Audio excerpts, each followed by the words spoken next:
Hello दोस्तों, welcome to Jayanta classes. I am Shivam Pandey और आज मैं आप सभी के लिए cell the unit of life का लेक्चर नंबर 3 लेके आया हूं।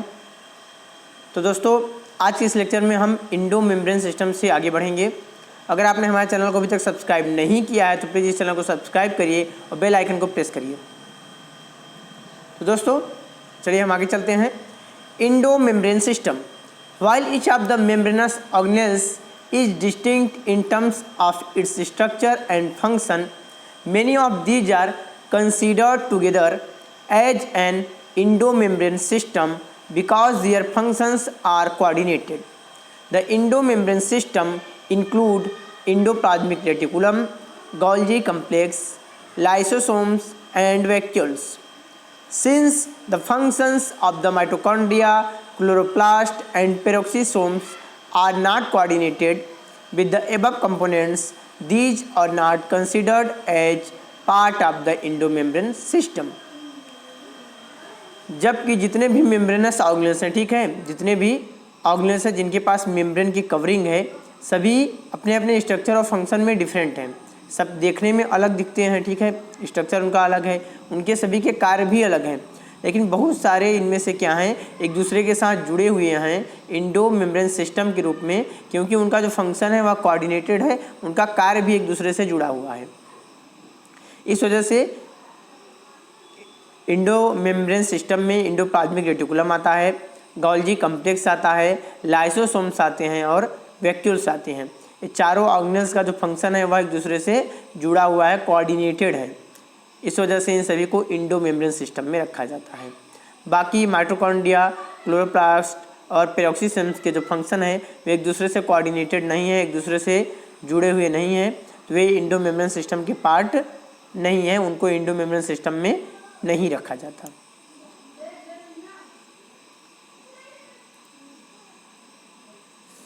तो सबसे पहले हम एंडोप्लाज्मिक रेटिकुलम पे बात करेंगे।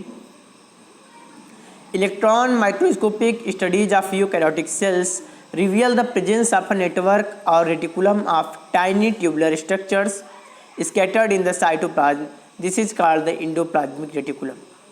जब इलेक्ट्रॉन माइक्रोस्कोपिक स्टडीज हुई, इलेक्ट्रॉन माइक्रोस्कोप से देखा गया तो यूकैरियोटिक सेल्स के अंदर एक नेटवर्क था, ठीक है, एक जाला था, रेटिकुलम था, छोटे छोटे ट्यूब जैसी स्ट्रक्चर का, जो कि साइटोप्लाज्म में जगह जगह पे क्या थे, स्कैटर्ड थे, पड़े हुए थे। और इस पूरे scattered tiny tube like structure को हम क्या बोलते हैं, एंडोप्लाज्मिक रेटिकुलम बोलते हैं।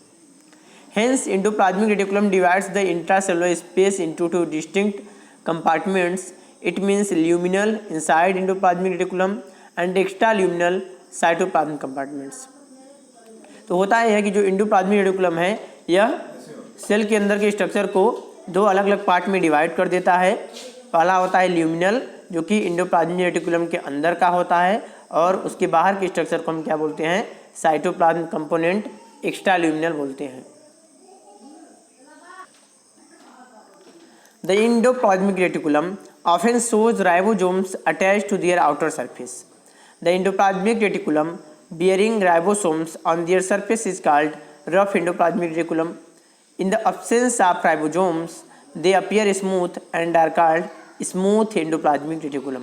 तो ऐसे एंडोप्लाज्मिक रेटिकुलम जिनके सरफेस पर राइबोसोम्स जो हैं वे अटैच होते हैं, जुड़े हुए होते हैं, वो देखने में रफ लगते हैं, उन्हें हम रफ एंडोप्लाज्मिक रेटिकुलम कहते हैं।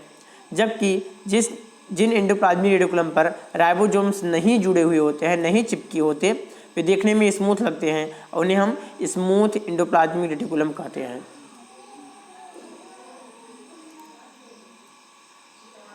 यहाँ आप फिगर देख पा रहे हैं एंडोप्लाज्मिक रेटिकुलम का। देखिए, जिस एंडोप्लाज्मिक रेटिकुलम पे राइबोसोम्स नहीं जुड़े हैं वे क्या हैं, स्मूथ हैं, और जहाँ पे राइबोसोम्स जुड़े हैं वे रफ हैं। तो आप देख रहे हैं कि सिस्टर्न है, सिस्टर्नल स्पेस है, न्यूक्लियर पोर है, न्यूक्लियर एनवेलप है, ठीक है। आगे बढ़ते हैं। Rough endoplasmic reticulum is frequently observed in the cells actively involved in protein synthesis and secretion. They are extensive and continuous with the outer membrane of the nucleus. The smooth endoplasmic reticulum is the major site for synthesis of lipid. In animal cells, lipid like steroidal hormones are synthesised in smooth endoplasmic reticulum. Rough endoplasmic reticulum को हम ऐसी कोशिकाओं में देखते हैं, ठीक है, जिनमें प्रोटीन सिंथेसिस और सिक्रेशन ज़्यादा होता है, उनमें रफ एंडोप्लाज्मिक रेटिकुलम ही पाया जाता है। ये न्यूक्लियस के आउटर मेम्ब्रेन से भी जुड़े हुए होते हैं। स्मूथ एंडोप्लाज्मिक रेटिकुलम जो है वह मेन जगह है लिपिड की सिंथेसिस के लिए, मतलब लिपिड का निर्माण स्मूथ एंडोप्लाज्मिक रेटिकुलम में होता है, प्रोटीन का निर्माण रफ एंडोप्लाज्मिक रेटिकुलम में होता है। कराए एनिमल सेल में लिपिड के तरह जितने भी स्टेरॉयडल हार्मोन्स हैं, स्टेरॉयडल हार्मोन्स जितने भी हैं, सभी के सभी स्मूथ एंडोप्लाज्मिक रेटिकुलम में ही बनाए जाते हैं।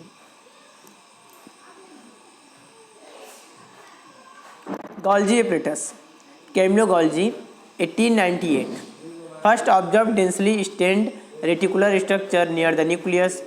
These were later named Golgi bodies after him. They consist of many flat, disc-shaped sacs or cistern of 0.5 micrometer to 1 micrometer diameter. These are stacked parallel to each other.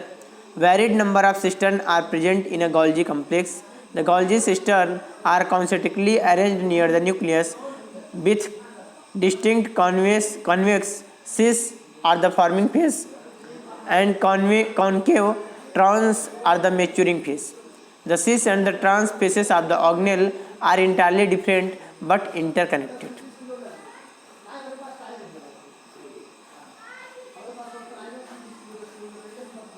तो Golgi apparatus की खोज Camillo Golgi ने की थी 1898 में। उन्होंने देखा कि बहुत ही डेंसली स्टेंड रेटिकुलर स्ट्रक्चर थे, जाले जैसे स्ट्रक्चर थे, ठीक है, और ये कहाँ पे थे? न्यूक्लियस के पास में थे। न्यूक्लियस के पास में जाले जैसी संरचनाएं उन्होंने देखी, उसको बाद में गोल्जी बॉडी नाम दिया गया। जब वे नहीं रहे बाद में उनकी उसमें कि इन्होंने इसकी खोज की थी तो उसे नाम गोल्जी बॉडी दे दिया गया। यहाँ पे आपको बहुत सारे चपटे गोलाकार स्ट्रक्चर देखने को मिलते हैं जो कि 0.5 माइक्रोमीटर से 1 माइक्रोमीटर डायमीटर के हो सकते हैं। मतलब उनका डायमीटर कितना है? गोले गोले फ्लैट डिस्क है, डायमीटर कितना हो सकता है? 0.5 माइक्रोमीटर से 1 माइक्रोमीटर, मतलब 1 × 10⁻⁻⁶ मीटर इनका डायमीटर होता है। एक दूसरे के पैरेलली क्या होते हैं? स्टैक्ड होते हैं, मतलब इनका पूरा छल्ला लगा रहता है, एक रो बना रहता है। यहाँ पे जो नंबर ऑफ सिस्टर्न है वह अलग अलग हो सकती है, कहीं पे 5 कहीं पे 10, उनकी नंबर फिक्स नहीं है कि ऐसा नहीं कि नंबर ऑफ सिस्टर्न फिक्स है बस इतने ही सिस्टर्न पाए जाएंगे, नहीं, वे डिफरेंट हो सकते हैं। यहाँ फिगर में आप सिस्टर्न देख पा रहे हैं कि जो गोलेकार स्ट्रक्चर है उन्हें सिस्टर्न कहा जाता है। जो गोल्जी सिस्टर्न है एक कॉन्सेंट्रिकली अरेंज होते हैं न्यूक्लियस के पास, ठीक है। तो न्यूक्लियस के पास वाला जो फेस होता है, ठीक है, वह कॉन्वेक्स होता है, ठीक है। कॉन्वेक्स वाले को क्या बोलेंगे? सिस या फॉर्मिंग फेस बोलेंगे, और कॉन्केव वाले को क्या बोलेंगे? ट्रांस या मैच्योरिंग फेस बोलेंगे। तो जो कन्वेक्स पार्ट है वह आपका फॉर्मिंग फेस है, जबकि कॉन्केव पार्ट है वह ट्रांस या मैच्योरिंग फेस है। The cis and the trans faces of the organelle are entirely different but interconnected. ये दोनों फेसेस देखने में एकदम पूरी तरीके से अलग होते हैं, लेकिन ये एक दूसरे से जुड़े हुए होते हैं। The Golgi apparatus principally performs the function of packaging materials to be delivered either to the intracellular targets or secreted outside the cell. Materials to be packaged in the form of vesicles from the endoplasmic reticulum fuse with the cis phase of the Golgi apparatus and move towards the maturing phase. This explains why the Golgi apparatus remains in close association with the endoplasmic reticulum. A number of proteins synthesized by ribosomes on the endoplasmic reticulum are modified in the cistern of the Golgi apparatus before they are released from its transphase. Golgi apparatus is the important site of formation of glycoproteins and glycolipids. होता है कि Golgi apparatus का main काम होता है materials का packaging करना, मतलब जो भी मटेरियल इंडोप्लाज्मिक रेटिकुलम में बनता है वो उसे पैक करके सेल के बाहर, ठीक है, इंट्रासेलुलर सेल के बाहर या सेल के अंदर जैसी ज़रूरत पड़ेगी वह क्या करता है? उन्हें डिलीवर कर देता है इंट्रासेलुलर सेल के अंदर या सेल के बाहर, जहाँ भी डिलीवर करना होगा। तो जो मटेरियल होते हैं वे वेसिकल्स के रूप में पैक किए जाते हैं, और इंडोप्लाज्मिक रेटिकुलम से क्या होता है? जो सिस फेस होता है वह इंडोप्लाज्मिक रेटिकुलम से जुड़ा होता है और फिर मैच्योरिंग फेस की तरफ मूव कर जाता है। मतलब सिस फेज जो होता है, ठीक है, फॉर्मिंग फेज जो होता है वह एंडोप्लाज्मिक रेटिकुलम के पास होता है और मैच्योरिंग फेज जो होता है वह दूसरी तरफ होता है। तो यह बताता है कि गोल्गी एपिटस जो है हमेशा एंडोप्लाज्मिक रेटिकुलम के कांटेक्ट में ही रहता है, क्योंकि उसको जो भी पैक करना है वह देगा कौन, एंडोप्लाज्मिक रेटिकुलम देगा। मान लो एंडोप्लाज्मिक रेटिकुलम ने कोई प्रोटीन बनाया, फिर उसने उसके फॉर्मिंग फेज की तरफ भेजा। अब गोल्गी एपिटस के फॉर्मिंग फेज ने उसे अंदर लिया, उसको पैक किया वेसिकल्स के रूप में और फिर उसे मैच्योरिंग फेज से बाहर निकाल दिया। ढेर सारे प्रोटीन्स जो भी राइबोसोम्स में बनते हैं एंडोप्लाज्मिक रेटिकुलम के अंदर, वे गोल्गी एपिटस के सिस्टम में जाते हैं, वहाँ उनमें मॉडिफिकेशन किया जाता है, उनकी पैकेजिंग की जाती है। गोल्गी एपिटस एक इम्पॉर्टेंट स्थान है जहाँ पे ग्लाइकोप्रोटीन और ग्लाइकोलिपिड्स बनाए जाते हैं। अब आता है lysosomes. These are membrane-bound vesicular structure formed by the process of packaging in the Golgi apparatus. The isolated lysosomal vesicles have been found to be very rich in almost all types of hydrolytic enzymes, hydrolases जैसे कि lipases, proteases, carbohydrates, optimally active at the acidic pH. These enzymes are capable of digesting carbohydrates, proteins, lipids and nucleic acids. तो जो lysosomes होते हैं membrane bound vesicular structure है, मतलब vesicles के form में होते हैं, पैकेट्स के रूप में होते हैं, जो कि गोल्गी एपिटस के अंदर ही बनते हैं। ये आइसोलेटेड लाइसोसोमल वेसिकल्स हैं, ठीक है, अलग हैं, जिनमें ढेर सारे हाइड्रोलिटिक एंजाइम्स होते हैं, मतलब चीज़ों को तोड़ने वाले ब्रेकिंग एंजाइम्स। हाइड्रोलिटिक मतलब जो दूसरी चीज़ों को तोड़ देते हैं। एग्जाम्पल में क्या क्या हैं, लाइपेज है, प्रोटीएज है, ठीक है, लिपिड्स को लाइपेज, प्रोटीन को प्रोटीएज, कार्बोहाइड्रेट के लिए कार्बोहाइड्रेट्स। एंड अब ये जितने भी एंजाइम्स होते हैं सब एसिडिक पीएच पर काम करते हैं। ये एंजाइम्स में क्षमता होती है कार्बोहाइड्रेट, प्रोटीन, लिपिड और न्यूक्लिक एसिड को डाइजेस्ट करने की। तो आपने देखा कि एंडोमेम्ब्रेन सिस्टम में 4 ऑर्गेनेल्स थे, एंडोप्लाज्मिक रेटिकुलम, गोल्गी एपिटस, लाइसोसोम और वैक्यूल्स। तो लाइसोसोम कहाँ पे बनता है, गोल्गी एपिटस में ही बनता है, इसलिए वो भी एंडोमेम्ब्रेन सिस्टम का एक पार्ट है। अब आता है वैक्यूल्स। तो हम वैक्यूल्स की बात कर लेते हैं। यहाँ फिगर में आप लाइसोसोम देख पा रहे हैं। The vacuole is a membrane bound space found in the cytoplasm. It contain water, SAP, excretory product and other materials not useful for the cell. The vacuole is bound by a single membrane called tonoplast. In plant cells, the vacuoles can occupy up to 90% of the volume of the cell. In plants, the tonoplast facilitates the transport of a number of ions and other materials against concentration gradients into the vacuole. Hence, their concentration is significantly higher in the vacuole than in the cytoplasm. Vacuole एक membrane bound space है जो कि cytoplasm के अंदर पाया जाता है। इसमें वाटर होता है, सैप होता है, एक्सक्रीटरी प्रोडक्ट होता है, मतलब जो भी वेस्ट प्रोडक्ट सेल को बाहर निकालना है, और दूसरे मटेरियल्स जो कि सेल के लिए उपयोगी नहीं है। वैक्यूल एक सिंगल मेम्ब्रेन से घिरा होता है जिसको टोनोप्लास्ट कहते हैं। प्लांट सेल्स में वैक्यूल जो है वह सेल के वॉल्यूम का 90% हिस्सा खुद ऑक्यूपाई करता है। अगर जितना वॉल्यूम है उसका 90% क्या रहेगा, केवल वैक्यूल रहेगा। प्लांट्स में जो टोनोप्लास्ट होती है वह बहुत सारे आयंस और मटेरियल को कंसंट्रेशन ग्रेडियंट के अंदर अगेंस्ट जा करके वैक्यूल के अंदर एंट्री कराती है। तो यहाँ पे जो कंसंट्रेशन ग्रेडियंट होता है वह हायर होता है साइटोप्लाज्म की तुलना में। भाई कोई भी आयन साइटोप्लाज्म से ज़्यादा कहाँ पे होगा, वैक्यूल के अंदर होगा, क्योंकि उसके टोनोप्लास्ट में क्षमता होती है कि वह कंसंट्रेशन ग्रेडियंट के अंदर अगेंस्ट जा करके उसके अगेंस्ट भी आयंस को, मिनरल्स को सेल के अंदर एंट्री दे सकता है। In amoeba the contractile vacuole is important for osmoregulation and excretion. In many cells as in protist food vacuole are formed by engulfing the food particles. Amoeba में contractile vacuole पाया जाता है जो कि एक्सक्रीशन और ऑस्मोरेगुलेशन में मदद करता है, जबकि प्रोटिस्ट में फूड वैक्यूल्स बनते हैं। फूड पार्टिकल को जब प्रोटिस्ट अंदर लेते हैं तो क्या बना लेते हैं, फूड वैक्यूल बना लेते हैं। फिगर देख रहे हैं कि सेल के अंदर आपको cytoplasm, cell wall, cell membrane, बाकी वाइट सा जो बड़ा जगह दिख रहा है वो क्या है, वैक्यूल है।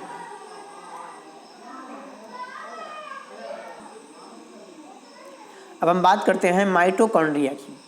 Mitochondria single mitochondrion unless specifically stained are not easily visible under the microscope. The number of mitochondria per cell is variable depending on the physiological activity of the cells.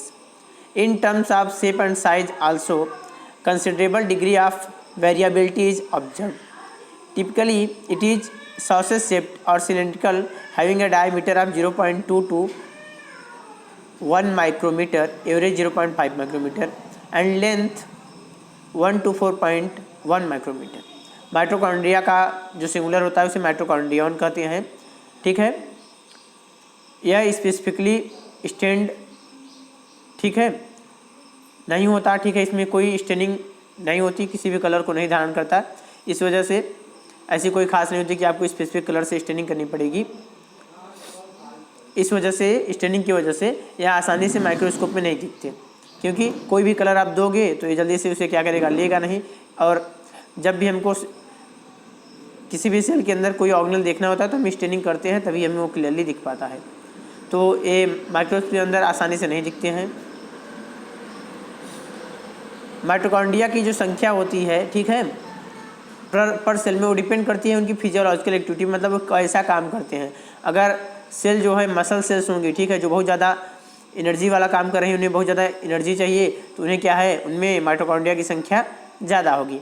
तो मैटर ये करता है कि जिस cell में mitochondria पाया जा रहा है वो सेल कैसा काम करती है। अगर सेल को ज़्यादा एनर्जी चाहिए होगी तो माइटोकॉन्ड्रिया की संख्या भी ज़्यादा होगी। इन टर्म्स ऑफ शेप और साइज़ की अगर बात करते हैं तो यहाँ पे काफ़ी वेरिएबिलिटी देखने को मिलती है, जैसे कि खास करके सॉसेज शेप या सिलेंडर शेप की होती हैं। ठीक है, और जिनका डायमीटर 0.2 से 1 माइक्रोमीटर होता है, एवरेज 0.5 माइक्रोमीटर होता है, लेंथ 1 से 4.1 माइक्रोमीटर हो सकती है। हर माइटोकॉन्ड्रिया में डबल मेम्ब्रेन होती है। Each mitochondria is a double membrane bound structure with the outer membrane and the inner membrane dividing its lumen distinctly into two aqueous compartments. It means the outer compartment and the inner compartment. The inner compartment is filled with a dense homogeneous substance called the matrix. The outer membrane forms the continuous limiting boundary of the organelle. The inner membrane forms a number of enfoldings called the cristae. The cristae increase the surface area. The two membranes have their own specific enzymes associated with the mitochondrial function. Mitochondria are the sites of aerobic respiration. They produce cellular energy in the form of ATP, hence they are called powerhouses of the cell. The matrix also possesses a single circular DNA molecule, a few RNA molecules, ribosome 70S, and the components required for the synthesis of proteins. The mitochondria divide by fission. देखिए structure में यहाँ आपको दो membrane दिख रही है mitochondria के अंदर। ठीक है, ऐसे समझ लीजिए।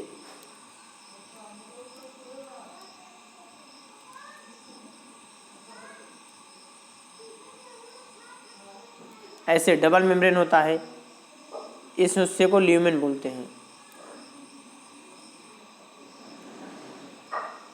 यहाँ अंदर इनफोल्डिंग्स होती हैं जिनको क्रिस्टे बोलते हैं। यहाँ देख रहे हैं ना आपको, अंदर इनफोल्डिंग्स दिख रही हैं जिनको क्रिस्टे बोलते हैं। इस खाली हिस्से को ल्यूमेन बोलते हैं जिसमें फ्लूइड मैट्रिक्स भरा होता है।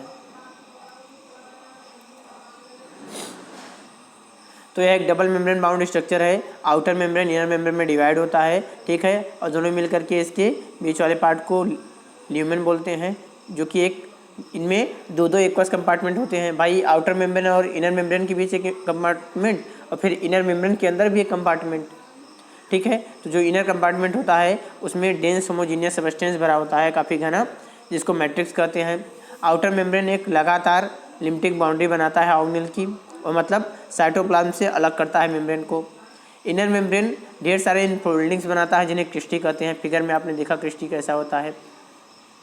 क्रिस्टी का मेन काम होता है सरफेस एरिया को बढ़ाना। जैसे आपने देखिए पढ़ा था कि स्मॉल इंटेस्टाइन में छोटे छोटे स्ट्रक्चर होते हैं जो इन्हें विलाई कहा जाता है, तो ये सरफेस एरिया बढ़ाते थे। वैसे ही यहाँ भी सरफेस एरिया बढ़ाने का काम करते हैं क्रिस्टी। दो जो मेम्ब्रेन्स होती हैं उनके सबके अपने स्पेशल एंजाइम होते हैं जो कि माइटोकॉन्ड्रिया के फंक्शन में हेल्प करते हैं। ये माइटोकॉन्ड्रिया ऐसे स्थान है जहाँ पे एरोबिक रिस्पिरेशन होता है, मतलब ऐसा रिस्पिरेशन जिसमें ऑक्सीजन की आवश्यकता पड़ती है फूड को तोड़ करके एनर्जी प्राप्त करने के लिए। तो ये क्या करते हैं, सेल में एनर्जी प्रोड्यूस करते हैं, सेलुलर एनर्जी यह प्रोड्यूस करते हैं एटीपी के रूप में। इस वजह से माइटोकॉन्ड्रिया को power house of the cell कहा जाता है। माइटोकॉन्ड्रिया में ही एनर्जी का प्रोडक्शन होता है। इसके मैट्रिक्स में भी सिंगल्स डीएनए मॉलिक्यूल होता है। ठीक है, और कुछ आरएनए मॉलिक्यूल भी पाए जाते हैं, राइबोसोम्स पाए जाते हैं, और प्रोटीन सिंथेसिस के लिए जो भी कंपोनेंट्स चाहिए वो भी इसके पास पाए जाते हैं। मतलब माइटोकॉन्ड्रिया एक ऐसा ऑर्गेनेल है जिसके पास राइबोसोम्स होते हैं, ठीक है, और सिंगल सर्कुलर डीएनए मॉलिक्यूल होता है और आरएनए मॉलिक्यूल भी होता है। माइटोकॉन्ड्रिया जो है वो फिजन के द्वारा डिवाइड करता है, इसमें बाइनरी फिजन होता है, उसके द्वारा डिवीजन होता है। माइटोकॉन्ड्रिया के बाद आता है plastids. Plastids are found in all plant cells and euglenoids. सभी प्लांट सेल्स में पाए जाते हैं। यूग्लिनॉइड्स में इसलिए पाए जाते हैं क्योंकि यूग्लिना एक ऐसा ऑर्गेनिज्म है जिसमें क्लोरोप्लास्ट पाया जाता है, इस वजह से अपना फूड स्वयं बना सकता है। मतलब जब वो सन की लाइट में होता है तो अपना भोजन बनाता है, जब सन की लाइट से दूर होता है तो क्या करता है, दूसरों को खाता है। These are easily observed under the microscope as they are large. They wear some specific pigments, thus imparting specific colors to the plants. Based on the type of pigments, plastids can be classified into chloroplast, chromoplast and leucoplasts. ये सभी plant cell में पाए जाते हैं, यूग्लिनाइड्स में पाए जाते हैं। इन्हें आसानी से माइक्रोस्कोप के अंदर देखा जा सकता है क्योंकि काफ़ी बड़े होते हैं साइज़ में। इनमें कुछ खास पिगमेंट भी होता है, ठीक है, जो इन्हें खास रंग दे देता है, इस वजह से आसानी से ये दिख जाती है। इनके पिगमेंट के आधार पर हम प्लास्टिड्स को 3 अलग अलग उसमें डिवाइड कर सकते हैं। पहला होता है क्लोरोप्लास्ट, दूसरा क्रोमोप्लास्ट और तीसरा leucoplast. The chloroplast contain chlorophyll and carotenoid pigment which are responsible for trapping light energy essential for photosynthesis. In the chromoplast, fat-soluble carotenoid pigment like carotene, xanthophylls, and others are present. This gives the part of the plant a yellow, orange, or red color. The leucoplasts are the colorless plastids of varied shapes and sizes with stored nutrients. तो जो chloroplast होता है उसमें chlorophyll पाया जाता है जो कि ग्रीन कलर का पिगमेंट होता है, और कार्टिनोइड भी होता है, और ये सभी मदद करते हैं फोटोसिंथेसिस के दौरान लाइट को ट्रैप करने के लिए, लाइट को पकड़ के रखने के लिए मदद कौन करते हैं, यही करते हैं, क्लोरोप्लास्ट करते हैं। जबकि जो क्रोमोप्लास्ट है उसमें फैट सलूबल कार्टिनोइड पिगमेंट होते हैं, जैसे जिन्हें कैरोटीन हो गया, जेंथोफिल हो गया और कुछ दूसरे पिगमेंट हो गए। ये सभी प्लांट को येलो, ऑरेंज या रेड कलर देते हैं। क्रोमोप्लास्ट क्या करता है, येलो, ऑरेंज या रेड कलर देता है। जबकि ल्यूकोप्लास्ट जो हमें कलरलेस प्लास्टिड है, इनका कोई कलर नहीं होता, ये अलग अलग शेप और साइज़ की हो सकते हैं, साथ में इनमें न्यूट्रिएंट भी स्टोर होता है। एमिनोप्लास्ट जो होता है वो कार्बोहाइड्रेट स्टार्च को स्टोर करता है पोटैटो के अंदर। पोटैटो के अंदर स्टार्च को स्टोर करने वाले पिगमेंट को, ठीक है, प्लास्टिड को क्या बोलते हैं, एमिलोप्लास्ट बोलते हैं। फिर आता है elaioplast. Elaioplast store oils and fats whereas the elaioplast store protein. Amyloplast, ठीक है, इलियोप्लास्ट ऑयल और फैट को स्टोर करता है, जबकि एलियोप्लास्ट प्रोटीन को स्टोर करता है। आपको याद रहना चाहिए कि amyloplast starch, elaioplast oil fat, aleuroplast protein. Majority of the chloroplast of the green plants are found in the mesophyll cells of the leaves. These are lens-shaped, oval, spherical, discoid, or even ribbon-like organelles having variable length 5 to 10 micrometer and width 2 to 4 micrometer. Their number varies from 1 per cell of the Chlamydomonas, a green alga, to 20 to 40 per cell in the mesophyll. तो जो ज़्यादातर जो chloroplast हैं, ठीक है, way green colour के ही होते हैं और प्लांट की मेसोफिल सेल्स में पाए जाते हैं। लीव्स में जो मेसोफिल सेल होती है उन्हें पाए जाते हैं। लेंस शेप के होते हैं, अंडाकार होते हैं, गोलाकार होते हैं, प्लेट लाइक होते हैं, प्लेट की तरह, ठीक है, रिबन की तरह होते हैं। इनका लेंथ और ब्रेड्थ अलग अलग होता है, जैसे 5 to 10 माइक्रोमीटर लेंथ हो सकता है, 2 से 4 माइक्रोमीटर विड्थ हो सकता है। इनकी संख्या भी बहु वेरी करती है। क्लैमाइडोमोनास में एक के अंदर एक ही क्लोरोप्लास्ट सेल पाई जाती है, जबकि एल्गी के अंदर 20 to 40 होती है हर मेसोफिल के अंदर। Like mitochondria, the chloroplast are also double membrane bound. Of the two, the inner chloroplast membrane is relatively less permeable. Mitochondria की तरह क्लोरोप्लास्ट भी डबल मेम्ब्रेन बाउंड स्ट्रक्चर है। इनके दोनों मेम्ब्रेन में जो अंदर वाला क्लोरोप्लास्ट मेम्ब्रेन है वह ज़्यादा परमिएबल है। The space limited by the inner membrane of the chloroplast is called the stroma. अंदर वाले मेम्ब्रेन के अंदर की स्पेस को, जैसे कि फिगर बनाता हूँ,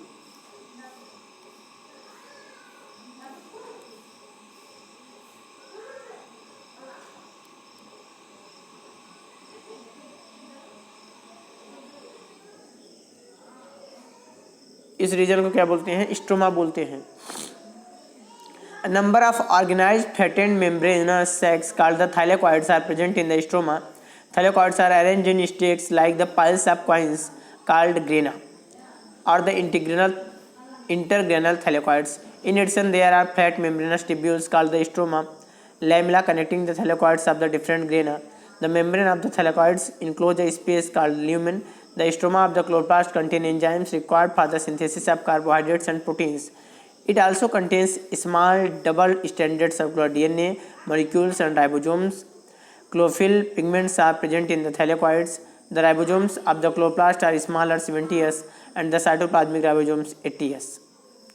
तो स्ट्रोमा के अंदर ढेर सारे व्यवस्थित स्ट्रक्चर होते हैं, चिपटे, ठीक है, सैक लाइक स्ट्रक्चर होते हैं जिन्हें थैलाकॉइड कहते हैं। इस तरफ आप फिगर में देख सकते हैं, ये देखिए आपको अंदर सैक लाइक स्ट्रक्चर दिख रहे हैं, उन्हें क्या बोलते हैं? थाइलेकॉइड बोलते हैं। अब हर थाइलेकॉइड क्या है? एक एक डिस्क शेप के स्ट्रक्चर से बना होता है, ठीक है। तो जो थाइलेकॉइड्स होते हैं वे स्टैक जैसा वो बनाते हैं, पूरा एक सिक्कों का पाइल बना देते हैं, उसे क्या बोलते हैं? ग्रेना बोलते हैं। जैसे एक रहेगा केवल तो क्या बोलोगे? थाइलेकॉइड बोलोगे। अब इसके ऊपर ऐसे पूरा पाइल्स लगता चला जाएगा तो उसे क्या बोलोगे? ग्रेना बोलोगे, या ग्रेना बोलो या इंटर ग्रेनल थाइलेकॉइड बोलो। इसके साथ साथ ढेर सारे यहाँ पे क्या होते हैं? फ्लैट चिपटे मेम्ब्रेन ट्यूब्यूल होती हैं जिन्हें स्ट्रोमा लैमेला कहते हैं। वे दो अलग अलग थाइलेकॉइड्स के ग्रेना को जोड़ती हैं। साथ में जो मेम्ब्रेन होती है थाइलेकॉइड्स के अंदर वाली जो स्पेस होती है उसमें ल्यूमेन होता है, ठीक है। और क्लोरोप्लास्ट का जो स्टोमा होता है इसमें एंजाइम्स पाई जाती हैं जो कि कार्बोहाइड्रेट और प्रोटीन बनाती हैं। इसमें छोटे छोटे डबल स्टैंडर्ड सर्कुलर डीएनए होते हैं और राइबोसोम्स होते हैं। मतलब क्लोरोप्लास्ट की तरह उसको माइटोकॉन्ड्रिया की तरह इसमें भी प्रोटीन सिंथेसिस की पावर होती है। क्लोरोफिल जो होते हैं पिगमेंट्स ये थाइलेकॉइड्स के अंदर होते हैं। जो क्लोरोफिल पिगमेंट है वे थाइलेकॉइड्स के अंदर ही होते हैं। The ribosomes of the chloroplast are smaller 70s than the cytoplasmic ribosomes 80s। आपने देखा था कि माइटोकॉन्ड्रिया में भी 70s राइबोसोम्स थे और क्लोरोप्लास्ट में भी 70s राइबोसोम्स हैं, बट जो साइटोप्लाज्म होता है उसके अंदर 80s राइबोसोम्स होते हैं। तो इतना ही डिफरेंस होता है। अब आता है ribosomes. Ribosomes are the granular structure first observed under the electron microscope as dense particles by George Palade 1953। They are composed of ribonucleic acid, RNA and proteins and are not surrounded by any membrane. Ribosome जो है दानेदार संरचनाएं हैं जो कि पहली बार electron microscope के अंदर जॉर्ज पैलेट के द्वारा देखी गई थी। आपको यहाँ देख रहे हैं छोटे छोटे छोटे बाल साइक स्ट्रक्चर। 1953 में जॉर्ज पैलेट ने राइबोसोम्स की खोज की। ये राइबोन्यूक्लिक एसिड और प्रोटीन से बने होते हैं। इन पर कोई मेम्ब्रेन नहीं होता है। राइबोसोम्स पर कोई मेम्ब्रेन नहीं होता है। द यूकैरियोटिक राइबोसोम जो होते हैं 80s होते हैं, जबकि प्रोकैरियोटिक राइबोसोम जो होते हैं वे 70s होते हैं। Each ribosome has two subunits, larger and smaller subunits. The two subunits of 80s ribosomes are 60s and 40s, while that of 70s ribosomes are 50s and 30s. Here, yes, Swedberg unit stands for the sedimentation coefficient. It is indirectly a measure of density and size. Both 70s and 80s ribosomes are composed of two subunits. Ribosome जो होता है eukaryotic जो ribosome होते हैं उन्हें 80s कहते हैं, prokaryotic को 70s कहते हैं। हर राइबोसोम दो सब यूनिट से मिलकर बनते हैं, एक बड़ा होता है दूसरा छोटा होता है।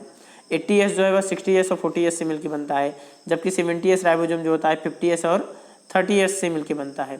यहाँ यस का मतलब होता है स्वेडबर्ग यूनिट, जिसका मतलब होता है सेडिमेंटेशन कॉफिशिएंट। यस इनडायरेक्टली तौर पे मतलब होता है डेंसिटी और साइज के बीच का रिलेशनशिप। 70s और 80s दोनों ही राइबोसोम जो होते हैं दो सब यूनिट से मिलकर के बनते हैं। फिगर में आप देख पा रहे हैं कि राइबोसोम्स कैसे होते हैं। अब हम बात कर लेते हैं काइटोस्केलेटन की। N elaborate network of filamentous proteinaceous structure consisting of microtubules, microfilaments and intermediate filaments present in the cytoplasm is collectively referred to as the cytoskeleton. The cytoskeleton is in a cell are involved in many functions such as mechanical support, motility, maintenance of the shape of the cell. एक क्या है elaborate खास network है, पूरा जाल है। यहाँ पे फिलामेंट के बने प्रोटीन के स्ट्रक्चर होते हैं, ठीक है। फिलामेंट जैसे प्रोटीनेशियस स्ट्रक्चर होते हैं जिनमें माइक्रोट्यूब्यूल होता है, माइक्रोफिलामेंट होता है और इंटरमीडिएट फिलामेंट होता है। ये सभी साइटोप्लाज्म के अंदर प्रेजेंट होते हैं और मिल करके क्या बनाते हैं, काइटोस्केलेटन बनाते हैं। एक सेल में जो काइटोस्केलेटन होता है बहुत सारे फंक्शन करता है, जैसे कि सेल को मैकेनिकल सपोर्ट देना, मोटिलिटी में हेल्प करना और सेल के शेप को बनाए रखना। यही मेन काम है काइटोस्केलेटन का। आप देख पा रहे हैं कि किस तरीके का काइटोस्केलेटन की कोशिकाएं है। यहाँ देखिए स्ट्रक्चर में यह है आपका काइटोस्केलेटन। तो दोस्तों आज की वीडियो को हम यहीं पे समाप्त करते हैं। अगर आप सभी को वीडियो अच्छा लगे तो प्लीज़ इसको ज़्यादा से ज़्यादा लाइक और शेयर जरूर करें। Thanks for watching. आप सभी को आपके आने वाले भविष्य के लिए ढेर सारी शुभकामनाएं। आप दिन रात मेहनत करिए, मन लगा के पढ़ाई करिए, आपको सफलता जरूर मिलेगी। आप सभी को नमस्कार, फिर मिलते हैं अगली वीडियो में।